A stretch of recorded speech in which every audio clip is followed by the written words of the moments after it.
നമസ്കാരം. പുതിയ വീഡിയോയിലേക്ക് എല്ലാവർക്കും സ്വാഗതം. നമ്മുടെ മൈൻഡ് കൂടുതൽ റിലാക്സ്ഡ് ആക്കാൻ, ഹാപ്പി ആയിരിക്കാൻ നമുക്ക് ചെയ്യാൻ കഴിയുന്ന 10 സിമ്പിൾ തിങ്സ്. അതിൽ ആദ്യത്തേത്, നാം ചെയ്യേണ്ട കാര്യങ്ങൾ എന്തായാലും എപ്പോഴായാലും നാം തന്നെ ചെയ്യണം. അത് നീട്ടിവെക്കുന്നതിൽ ഒരു പ്രയോജനവുമില്ല. അതുകൊണ്ട് നേരത്തെ തന്നെ പ്ലാൻ ചെയ്ത് കൃത്യമായി എല്ലാ കാര്യങ്ങളും ചെയ്തു തീർക്കുകയാണെങ്കിൽ ഓരോ കാര്യങ്ങളും ഇനിയും ചെയ്യാനുണ്ടെന്ന തോന്നൽ മനസ്സിനെ അലട്ടുന്നത് ഒഴിവാകും. നിങ്ങൾക്ക് അത്രയും ഹാപ്പി ആയിരിക്കാൻ കഴിയും. രണ്ടാമത്തേത്, വർക്ക് ഫ്രം ഹോം ചെയ്യുന്നവരാണെങ്കിലും ഒരു ദിവസം ഒരു പ്രാവശ്യമെങ്കിലും പുറത്തേക്കിറങ്ങണം. അത് നിങ്ങൾക്കൊരു പ്രത്യേക റിഫ്രഷ്മെന്റ് നൽകും. മോർണിംഗ് വാക്ക്, ഈവനിംഗ് വാക്ക്, കുട്ടികൾക്ക് പുറത്ത് കളിക്കാനുള്ള അവസരങ്ങൾ, ഇതൊക്കെ വേണ്ടതാണ്. മൂന്നാമത്തേത്, ആർക്കെങ്കിലും ഒരു ഹെൽപ്പ് ചെയ്യുക. പണം കൊണ്ട് മാത്രമല്ല നമുക്ക് മറ്റുള്ളവരെ സഹായിക്കാൻ കഴിയുന്നത്. ചിലർക്ക് വേണ്ടത് ആശ്വാസ വാക്കുകളാകാം, മറ്റു ചിലർക്ക് കൃത്യമായ തീരുമാനങ്ങൾ എടുക്കാനുള്ള ഉപദേശങ്ങളാകാം. അങ്ങനെയുള്ള ചില സപ്പോർട്ടുകൾ ആവശ്യക്കാർക്ക് നൽകുന്നതിലൂടെ അങ്ങനെ ചെയ്യാൻ കഴിഞ്ഞു എന്നുള്ളത് നിങ്ങളുടെ മനസ്സിനെയും ഹാപ്പിയാക്കും. നാലാമത്തേത്, ചിരിച്ച മുഖത്തോടെയുള്ള നിങ്ങളുടെ പ്രവൃത്തികൾ നിങ്ങൾക്കും നിങ്ങളെ കാണുന്നവർക്കും ഒരു റിലാക്സേഷൻ നൽകും. ഒരിക്കൽ സ്വാമി വിവേകാനന്ദൻ തന്റെ ശിഷ്യരോട് പറഞ്ഞുവത്രേ, മൂടിക്കെട്ടിയ മുഖവുമായാണ് നിങ്ങൾ നടക്കുന്നതെങ്കിൽ നിങ്ങൾ പുറത്തേക്ക് ഇറങ്ങേണ്ടതില്ല. നിങ്ങളുടെ ഈ രോഗം മറ്റാരിലേക്കും പകർത്തേണ്ടതുമില്ല എന്ന്. എപ്പോഴും ഒരു സ്മൈലിംഗ് ഫേസ് കീപ് ചെയ്യുക. അത് ഒരു ചെലവുമില്ലാതെ നമുക്ക് മറ്റുള്ളവർക്ക് കൊടുക്കാൻ കഴിയുന്ന വിലപ്പെട്ട ഒരു ഗിഫ്റ്റാണ്.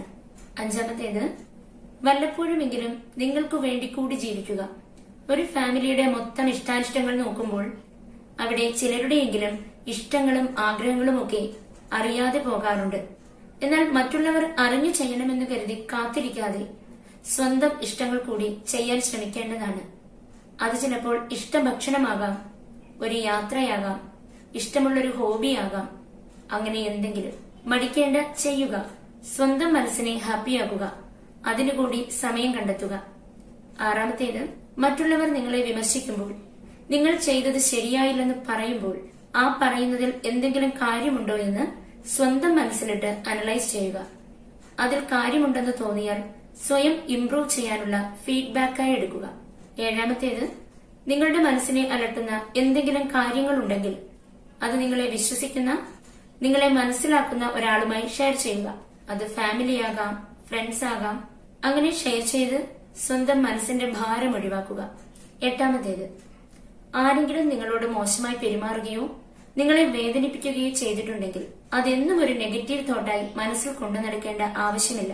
നിങ്ങളത് കൊണ്ടു നടക്കുന്നുണ്ടെങ്കിൽ അവർ വിജയിച്ചു, നിങ്ങൾ തോറ്റു എന്നാണ് അർത്ഥം. മനസ്സിൽ നിന്നും പാടെ അവ പിഴുതെറിയുക. ആർക്കും നിങ്ങളുടെ സന്തോഷത്തെ ഇല്ലാതാക്കാൻ അവസരം കൊടുക്കാതിരിക്കുക. 9, ജീവിതത്തിൽ നമുക്ക് നഷ്ടങ്ങളും പ്രതിസന്ധികളും ഒക്കെ വരുന്ന അവസരങ്ങൾ ഉണ്ടാകാം. അവയെ അക്സെപ്റ്റ് ചെയ്യുക. ജീവിതം സുഖദുഃഖ സമ്മിശ്രമാണല്ലോ. നല്ല ദിവസങ്ങൾ പോലെ തന്നെ ചീത്ത ദിവസങ്ങളും ഉണ്ടാകാം. അവ ഓരോന്നും ഓരോ പാഠങ്ങൾ തരുന്ന അനുഭവങ്ങളാക്കി മാത്രം എടുത്താൽ മതി. ലാസ്റ്റ് വൺ, ഫ്രണ്ട്സിനോടും ഫാമിലിയോടുമൊക്കെ ക്വാളിറ്റി ടൈം സ്പെൻഡ് ചെയ്യുക.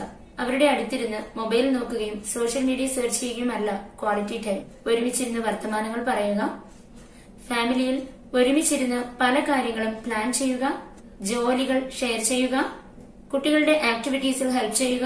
അങ്ങനെ ഒരുമിച്ചുള്ള സമയം ക്വാളിറ്റി ടൈമാക്കി മാറ്റുക. വീഡിയോ നിങ്ങൾക്ക് ഇഷ്ടപ്പെട്ട് കാണുമെന്ന് വിശ്വസിക്കുന്നു. ഇഷ്ടപ്പെട്ടെങ്കിൽ ലൈക്ക് ചെയ്യാനും ഉപകാരപ്പെടുമെന്ന് തോന്നുന്നവർക്ക് ഷെയർ ചെയ്തു കൊടുക്കാനും മറക്കാതിരിക്കുമല്ലോ. Thank you.